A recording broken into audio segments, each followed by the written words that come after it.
حضرت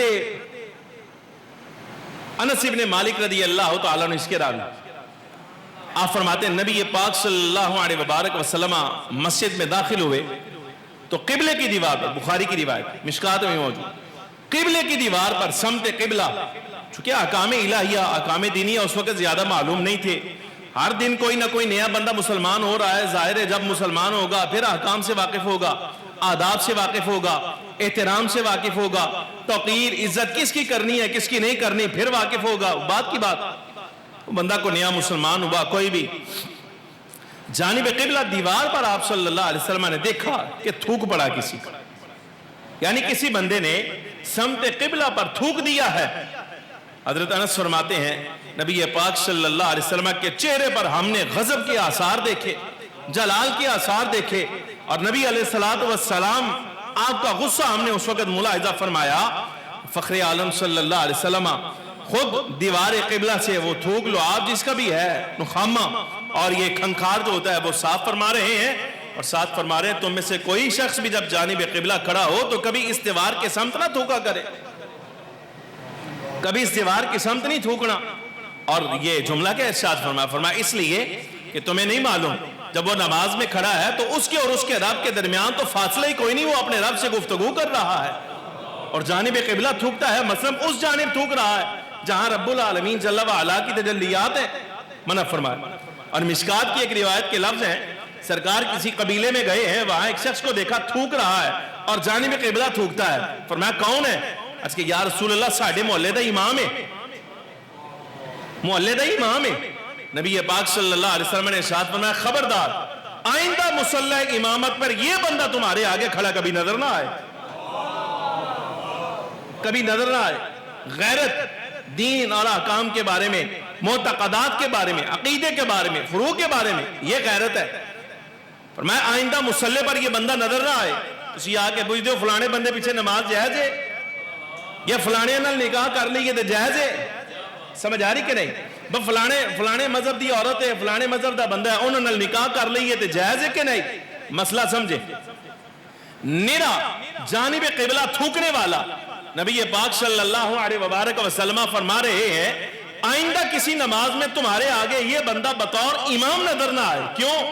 امامت کا جو منصب ہے یہ عزت کے لائق، جس کو تم نے اپنے آگے کھڑا کیا ہے مطلب یہ کہ تم نے اس کو عزت دی ہے، اور جو بندہ اقدار الہیہ کی عزت نہیں کر رہا وہ کبھی بھی عزت دیے جانے کے لائق نہیں ہو سکتا، سمجھ آ رہی کہ نہیں؟ وہ بندہ کبھی بھی عزت کے لائق نہیں ہو سکتا۔ نبی پاک صلی اللہ علیہ وسلم نے منع فرما دیا۔ وہ اگلی نماز کا وقت ہوا، وہ مصلی امامت پہ جس وقت بڑا اصحاب نے انکار کیا، کہا تیرے پیچھے نہیں اتنی ایسی، تمہارے پیچھے نہیں پڑھنی۔ ارے کیوں؟ کہا تمہارا یہ عمل خود نبی پاک صلی اللہ علیہ وسلم نے ملاحظہ فرمایا ہے اور سرکار خود فرما کر گئے ہیں یہ امامت سے معزول ہے، اس کی امامت کرانا جائز نہیں۔ اس کا مطلب یہ ہوا بعض بندے ایسے ہوتے ہیں بھائی جن کی امامت میں نماز نہیں ہوتی، سمجھ آ رہی کہ نہیں؟ اب میں آپ سے سوال کرتا ہوں نیرا وہ بندہ جو امام ہو کر دیوار قبلہ یا سمت قبلہ پر تھوکے، حضور اس کی امامت میں نماز جائز قرار نہیں دیتے، تو وہ بندہ جو کہے نماز میں حضور کا خیال آ جائے نماز نہیں ہوتی، مجھے بتائیں آپ اس کے پیچھے کیسے نیت لیں گے؟ میرا سوال سمجھ آ رہی کہ نہیں؟ وہ بندہ جو دیوار قبلہ پر تھوکے سرکار فرمائیں منصب امامت میں کھڑا نہیں ہو سکتا، وہ بندہ جو نبی پاک صلی اللہ علیہ وسلم کے علم کے بارے میں کہے جتنا علم حضور کا ہے ایسا تو زید عمر بکر کے پاس بلکہ جانوروں کے پاس اور ہر مجنوں کے پاس بھی ہوتا ہے، حضور کی اس میں کیا تعریف اور تخصیص ہے؟ مجھے بتائیے قبلے کی طرف تھوکنے والا بندہ امام نہیں ہو سکتا، تو نبی پاک صلی اللہ علیہ وسلم کو جانوروں کے ساتھ تشبیہ دینے والا، حضور کے علم کو جانور سے تشبیہ دینے والا بندہ امام کیسے ہو سکتا ہے؟ گزارش میری سمجھ آ رہی کہ نہیں؟ ہونے ایک بندہ یہ غیرت الہیہ ہے، احکام الہیہ کے بارے میں، دین کے بارے میں بندہ کہتا ہے سرکار کا میلاد منانا ایسے ہے جیسے کشن کنہیا کا دن ہوتا ہے، تم میں اور ہندوؤں میں فرق کوئی نہیں، وہ کشن کنہیا کے دن مناتے ہیں اور تم سرکار کا میلاد مناتے ہو، جس کو نبی پاک صلی اللہ علیہ وسلم میں اور ہندوؤں کے بتوں میں فرق نظر نہیں آتا، یہ بندہ مصلی امامت پہ کھڑا ہو جائے تمہاری نماز مجھے بتاؤ کیسے ہو جائے گی؟ گزارش سمجھ آ رہی کہ نہیں آ رہی؟ یہ ہے احکام دینیہ کے بارے میں غیرت۔ جو نبی پاک صلی اللہ علیہ وسلم نے خود سکھلائی ہے. اچھا اب مسئلہ یہ ہے, ایسا بندہ جو اسلام ڈھانے کے در پہ ہو جائے, اسلام ڈھانے کے در پہ ہو جائے, مسئلہ یہ ہے اس کا حق کیا بنتا ہے, وہ عزت کے لائق رہتا ہے یا نہیں رہتا, یہ مسئلہ بھی آپ ہم سے نہ پوچھئے, نبی پاک صلی اللہ علیہ وسلم سے حل کروائیے. ہم نہیں کرتے, سمجھ آ رہی کہ نہیں, بجائے اس کے کہ آپ ہمارے اوپر ڈالیں یہ دے پیچھے ہوندی ہے, او دے اگے ہوندی ہے, نہیں ہوندی. اچھا اب یہ بھی مسئلہ بڑا خراب ہے, میں نے آپ کے سامنے روایت پڑھی, جس بندے کو حضور نے امامت سے معزول کیا, یہ مدینے کے مضافات میں مسجد کا امام تھا. تو آپ کا یہ سوال بھی آپ کے منہ میں ہی رہ جانا چاہیے, بھئی مکے مدینے دے امام دے پیچھے نہیں ہوندی, دے پھر کی دے پیچھے ہوندی. میں کہا حضور کا زمانہ, سرکار کا دور, نبی پاک صلی اللہ علیہ وسلم کا شہر, حضور کی موجودگی میں ایک بندہ مصلی امامت پر کھڑا ہونے والا اگر جانب قبلہ تھوک دے تو اس کا حال یہ ہے, حضور خود اس کو مدینے کے مضافات میں امام بنانا پسند نہیں کرتے. تو ایک بندہ جس کا عقیدہ ہے سرکار اپنے روضہ انور میں ہے ہی نہیں, یہ مان کر وہ حضور کی مسجد میں اگر امامت پر کھڑا ہو جائے گا, بھلا بتائیے اس بندے کو امام بنایا جا سکتا ہے؟ سرکار اپنی حیات میں نہیں بنایا. سمجھ آ رہی کہ نہیں, وہ آپ کی مجبوری ہو سکتی ہے, ہماری تو کوئی نہیں. سمجھ آ رہی کہ نہیں, میں ابھی لے کر آیا, میں ابھی مفتی اعظم کا فتویٰ لے کر آیا, فتاوہ پورا مجموعہ. منڈا میرے نال سی بٹا تھا, میں ان کیا میں کہا بچے چک لے, اے کتاب کام دی ہے لے لے. اس نے لے لی. پہلا مسئلہ سنو مفتی اعظم کا, مفتی اعظم خطبہ حج دینے والا, پہلا مسئلہ اس سے کہا کہ سوال کیا گیا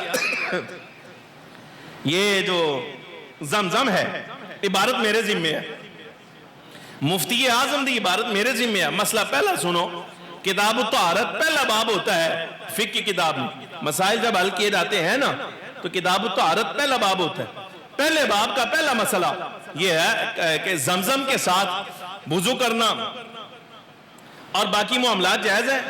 سوال کیا گیا, جواب ہے, اس نے کہا جی وضو بھی جائز ہے, وضو بھی جائز ہے, اور اگر کوئی بندہ استنجا کرنا چاہے تو زمزم سے استنجا بھی جائز ہے, حتیٰ کہ کسی بندے پر غسل فرض ہو جائے تو اس کے لیے غسل جنابت بھی زمزم کے ساتھ جائز ہے. پہلا مسئلہ مفتی اعظم دا پہلا مسئلہ.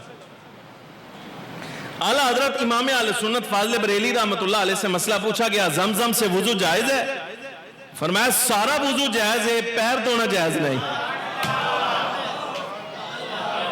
ہے کہ نہیں. اے فرق سمجھ آ رہی ہے کہ نہیں؟ اقدار دینیہ کے بارے میں یہ ہے خیال کرنا. فرمایا سارا وضو جائز, چہرہ دھونا بھی جائز, ہاتھ دھونا بھی جائز, اور مسح کرنا بھی جائز. پاؤں دھونا جائز نہیں, اس لیے کہ متبرک ہے, پاؤں کو لگنا یہ اس پانی کی عزت اور احترام کے خلاف. خیال کرنا. اے او ہے جنوان دے ہو بدتی ہے, یہ او ہے اے مفتی ہے جنوان دے بدتی ہے, وہ کہتا ہے کہ نہ یہ احترام اور ادب کے خلاف ہے کہ زمزم کے ساتھ تم پاؤں دھو.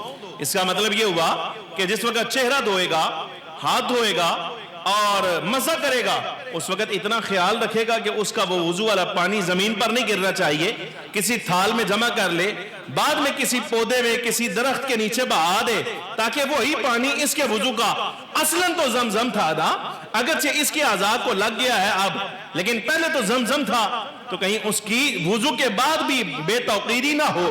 اس لیے بہتر یہ ہے کہ وہ بندہ کسی پودے کی جگہ پر یا دیوار کے اونچے مقام پر بہائے, وہ نالیوں میں بھی نہیں جانا چاہیے.